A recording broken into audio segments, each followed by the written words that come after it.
Welcome to the Put on Waivers Media Group, home of the Put on Raiders podcast and the Student Body Right podcast. This is your place for the best breakdowns and the best insight for those who fight on and bleed silver and black. Now, here are your hosts, Dwayne Douglas and Ryan Holmes. Welcome everybody to the glorious episode of the Student Body Right USC podcast. I'm your host, Dwayne Douglas, podcasting off the beautiful shores of the Pacific Ocean. Beautiful day out here in Southern California, and it's a big game this weekend. USC at UCLA. The Trojans and the Bruins are going to be getting it on. Should be a great battle in the Rose Bowl. Rose Bowl is sold out. So that should be a fun times there. And, and we got quarterbacks, talking trash. I mean, Caleb Williams isn't saying anything. But DRT is saying some stuff too. So, I mean, he's talking about they're going to score 60 points or stuff like that. Well, we'll see about that here on the show. But first and foremost,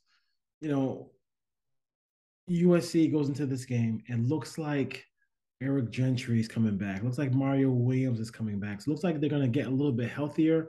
Jordan Addison played a couple of snaps last week. Especially in the red zone, got some things going on there. Did not connect really well with Caleb Williams, but Caleb Williams is not, he'll get the ball to anybody, and he's able to do that in that ball game as they blew out Colorado. Really rough start, only 3-2 after the first quarter, but USC got their groove on in that second half. So going into this game, everybody's predicting like these crazy scores, and I don't know how it doesn't get to a game in the 40s or 50s. Like I just don't know how it doesn't get there. I mean, weather is not going to be an issue. There's no wind, there's not going to be rain, and there won't be anything like that. There's no major injuries, but with the exception of Travis Dye. Travis Dye is going to be a guy who really kind of sets the table for everything that Caleb wants to do. I mean, they worked so well in concert together. It was kind of fun to see them do their thing. So that's going to be a loss. But I do think Barlow, I do think, Austin Jones and Malik Brown, all those guys are going to be able to come in and make some plays for the Trojans here. Because I don't think that you're going to miss – like I was saying on Twitter the other day, I don't think USC gonna miss the yardage. Lincoln Riley is gonna dial up the plays, that counter. I mean, he's gonna get the plays he needs to get. I think what you will miss is is that pass blocking. If they call a play for Malik Brown and Malik Brown's in the game, is he going to make sure? Is it really going to get those checks so that he can either fake like he's going to block and go out for a pass, or is he going to be able to hand to hand go in and with hand to hand combat and battle a linebacker or a safety or a defensive back to protect Caleb Williams so we can get that ball down the field to Jordan Addison, get that ball down the field to Mario Williams, get that ball down the field to Michael Jackson, to Taj Washington, those players. I mean, that's what you really have to worry about if you're going into this game. That's the biggest concern is pass protection, because we know he's a little Houdini. We know he makes all these crazy plays, but he also makes the plays where he just gets pressure, maybe from one side or the right side, and gets out of that building that's falling down, but he also can make the play when the pocket's clean, and you want the pocket as clean as humanly possible. And I think that if Jones and I think Barlow are the guys who you're going to have to kind of depend on. I'm not sure how much Malik Brown is going to do that. I think late in the game, Malik Brown showed that ability to when they went to kind of more quick hitting running plays, where he didn't have to go wide. He just get him up the field as fast as you can, because when he's in the open field, he's shifty. He can do a lot of different things. I do think one thing I don't like about Malik Brown, I think it looks like he likes to hold the ball in his left hand, even though he's running right. I mean, that's something where you want to protect the ball as much as you can. So he's been doing it for a while now. So we'll see if that becomes the issue, because he has some ball hawking defensive backs, linebackers on UCLA who don't. I mean, listen, UCLA is kind of the same boat as the Trojans. They do not have a really good defensive unit against the run. And both coaches, Chip Kelly and Lincoln Riley, want to run the football. They want to run it. And they usually will find a way at some point in the game to run the football and run the football kind of at will. And if you can't stop it or you can't just slow it down, then it's going to be an issue. It's just that simple. It's going to be an issue. So for UCLA, for UCLA, stopping the Trojan running game is gonna be a problem. SC, Zach Charbonneau is a beast. Like he is absolutely just a phenomenal running back. We kind of missed that Charbonneau versus Dye battle because the season ended injury to Travis Dye, but can't cry over spilled milk. It's football. It happens. I mean, people get hurt. But what they do is, and then in the passing game they have Jake Bobo. We know about him, but I do think for them, you really want to just contain the run to a certain extent, and also just do a good job of getting them into third and longs, getting them in. And if they do get to the red zone, force them they'll go for it, but force them to go for it on fourth down. Force them to have those decisions to be made. Force them to kick field goals a couple of times where you think, where they think they're going to score a touchdown. That's the biggest key. I mean, red zone defense is going to be absolutely, it's going to be paramount in this game for USC to come on top. I mean, they really have to do a better job because let's be honest, like UCLA is going to move it. Even in the game last week, where they kind of struggled, still at 28 points, still had a bunch of yards, still were a drop pass away or a little bit more accurate pass away from beating Arizona, and probably one of the worst games they played all year. I think one of the things that Arizona did in that ball game was they spied them a little bit. They got that defensive line.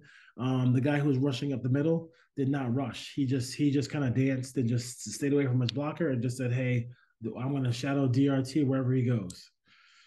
And they did a good job of it. And they also moved the football at will. I mean, if I go back to those stats real quick, I'll check those out right now. They really moved the football at will against them. Arizona stats. I found football before the podcast, but I want to check out just the total of that too as well to see what the score what the box score looked like as far as that goes. But every time I watched that game, Arizona was moving it, like back and forth all day, up and down the field. That's what the box score is looking like. They really did a good job. Thompson, they gave up to DeLauro. They gave up 315 yards. Wiley had 4.6 yards a carry. DJ Williams had 11 yards a carry only on 2 rushes, and then Cowing and Singer and McLaughlin, all those guys had big games. All those guys had big games. They had huge games in this one. And then Jacoby. I mean, next year you look at that wide receivers. Cowing and Singer are really good. And then I mean, this team does have a lot of guys on the team who are going pro. They just didn't have the Arizona didn't have the defensive support to really hang with teams this year. But hopefully they will in the future. But that's what I noticed in that game. They did a good job. And then Bobo didn't really make a big mark in this game. But Charbonneau did his thing, nine receptions, along with what he did in the backfield with 24 carries, 181 yards. Like they want to run it. They want to run it. And they're spying. I mean, they did a great job spying DTR because he had 11 carries for 24 yards. That's a very uncommon game for him. That's not a usual DRT game. I mean, it's not even no question about it. So maybe Alex Grinch can take a page out of that book and just keep him in the pocket. He is, I mean, and it's not like a diss to him in any way whatsoever, but he is, he is not 6 feet tall. He's not 6'1". I mean, saying he's 6'1" is really like doing a salt pepper push it. Like they're really pushing it on that one. They're really pushing it on that one. They would love to do anything in their power to stop USC on this on this train to Vegas and the Pac-12 championship, with the winner usually might be the winner of Oregon and Utah going into that game. They want to do everything they can to stop that from happening. Um, it's a possibility. I mean, they could stop it. But I do think that USC in this ball game, as far as just like winning it, it's going to be a difficult game. It's going to be a lot of energy in this game. A lot of USC fans are headed to that game. They are in my DMs talking about it. They can't wait to go and watch this ball game. They're relevant. I mean, even one of the biggest USC fans can't. If you're one of the biggest USC fans going into the season, there's no way. I mean, this is like the most incredible situation you could ever. They're relevant. They're good. They're exciting to watch play. That's a big thing in Los Angeles. You have to be exciting to watch play. If they were just like a boring team, but they were 9-1, it wouldn't be this much excitement. They have flashy players who you can say, oh wow, Jordan Addison wears number 3, and that's a big number at USC. We love him, and look at what Caleb Williams has done this year for USC as well too. So Travis Dye, became a fan favorite. It was almost like Travis Dye was a guy who was here for forever. He's only here for 1 year, and that's kind of impact he made. So tremendous talent on both sides of the ball. NFL scouts would be, they probably would be remiss if they weren't at this game. I'm sure a lot of them will be at this game. But this is the game where they got to force a couple of turnovers here. I mean, that's where this defense, getting Alex Gentry back, is going to be huge. I'm not sure how effective he's going to be coming back from that injury, but just having his presence, he's such a leader on this defensive unit. Then everybody and then linebacking core can go back and do what they want to do. Go back and do what they should be doing. When one guy misses a spot, it's next man up, but then but you're taking a spot that you're not used to playing, where you're not supposed to be playing, and doing the best you can in that spot, but that's not where that's not where your best skill set is. Shane Lee's best skill set is not playing, in replacement of Gentry. It's playing with Eric Gentry. Now, Mario Williams' best asset is playing with Jordan Addison, not being Jordan Addison. Both of those guys really complement each other. And then that's where you get the Taj Washingtons, and you get the Michael Jacksons, and those guys get open as well. So that's what USC needs. I mean, USC needs to continue to kind of fight through these injuries, and everything's right in front of them. You can whisper college football playoff. Right now, they're 7th in the college football playoff. They're close to that, and it's a possibility. It's a possibility that they can get to that point, but they have to beat these 3 ranked opponents in a row. It's a huge thing. I mean, can they beat the 3 ranked opponents in a row? I mean, that's going to be the biggest question. And it starts with the game against UCLA. I mean, the Rose Bowl is going to be a scene. Gus Johnson's going to be there. Joe Klatt's going to be there. Like, all those guys are going to be there ready to go. And they're going to be expecting to see a big time USC performance. If they don't get it, you're going to hear about it all on Monday on Colin Cowherd's show, right? He's going to sit in that big chair on Colin's show and tell you how he was right about USC. Because don't let it fool you. Joe Klatt is not on USC's bandwagon. I mean, I can get why, because the defense isn't quite there, but all I hear is about defense, and I watch the SEC and everybody's scoring 40, 50 points. So is there a lack of defense around the country? I think it's probably more the case, except for the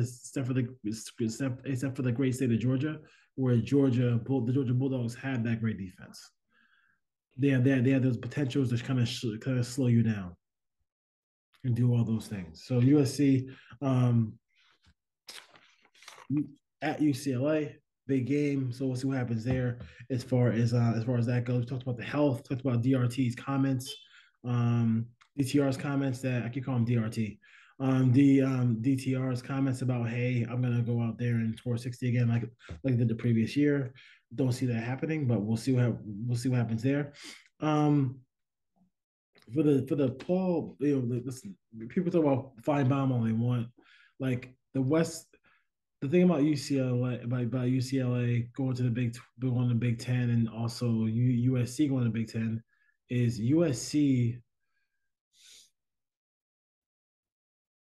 they need to kind of hold the mantle for the West because they have the colors, they have the uniforms, they have the tradition, they have that, they have all those things that we're just used to seeing from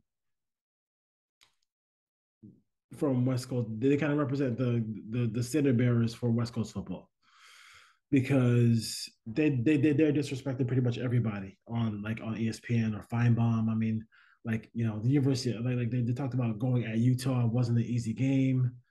It should be an easy game, but then when Georgia almost loses to Missouri, you telling me that Missouri's good? Like Missouri's not good. Like I don't care if they play in the SEC, Missouri's not good. And some of these teams really have good quarterbacks too. So in the Pac-12 as well, so you're in for a kind of a offensive dogfight every night. So I get it. The SEC is the number one conference. I'm not saying it's not, but there are still other really good football teams out west. And I think you're looking for USC to kind of hold the mantle for that. As far as that goes, TCU undefeated. They play on Fox at if you want to check those guys out on Saturday at Baylor. So that'd be a good battle for them. But they have not. I mean, who is TCU beaten? I mean, this is where we get into that. Before we go into dive in the USC schedule, I mean, TCU is ranked 4 because they're undefeated and they play in a conference where they allows them to go undefeated. Like if you play in a conference that allows you to go undefeated, then how good is that conference? And this isn't a knock on TCU, but if you ask any of those guys in that committee who picks these, pick who goes into the college football playoff, they do not want to see Georgia play TCU.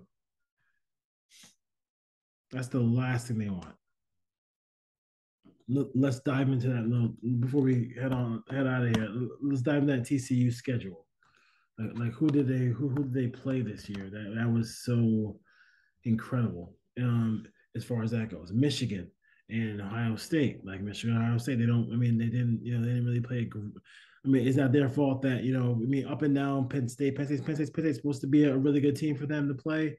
They're really not though. So, I hate ragging on teams' records. I mean, I don't know. I mean, they did beat. Let's say they beat. So I think their high watermark was how good do you think Oklahoma is? Oklahoma is now not that good. So, you know, they were 18th when they played them. They beat them 55-24. They played Kansas. They beat 4 ranked opponents in a row. And how good you think Texas is? Like I don't really. I mean, I'm not in love with Texas. So it looks like. I mean, looks like they're probably going to go undefeated.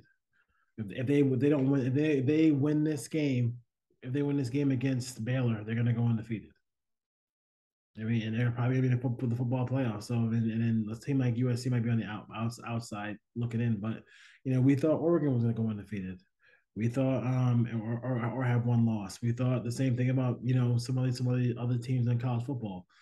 It happens. Teams lose. You're dealing with a lot of young kids, and you're also dealing with a lot of pressure of having to be perfect. That's college football. You have to almost be perfect in order to make that Final Four and make that playoff. So we'll see what happens there. Student Body Right USC podcast. We will have a guest on the next episode. Where he's gonna be talking about the Utah JT worst chill.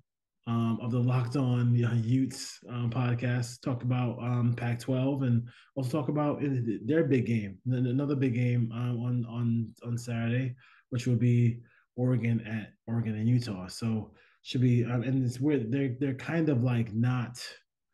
There can be moments of that game, moments of the USC game, and that game will be played at the same time. I think, which is going to be kind of ridiculous. But it would be nice if they had them separate, so we can see both be separate. But we'll see. Big Fox, USC, UCLA. I think the Trojans kind of win this one, maybe by 10. A late touchdown to kind of put it away. But I do think this is a very live. They're a live opponent. They're alive. They're ready to go. I mean, they want to make their season. I almost would feel better about the game if they hadn't lost last week to Arizona. If all the marbles were on the table, I would feel a little bit better. But DRT got to keep him in the pocket. Even when you keep him in the pocket, he can still make plays, but he's not as dangerous when he gets out of that pocket. He's just a different monster to deal with. So USC and UCLA battle, Rose Bowl, Big Fox, Gus Johnson, Joe Klatt. I think the Trojans will take it. We'll see. Fight on.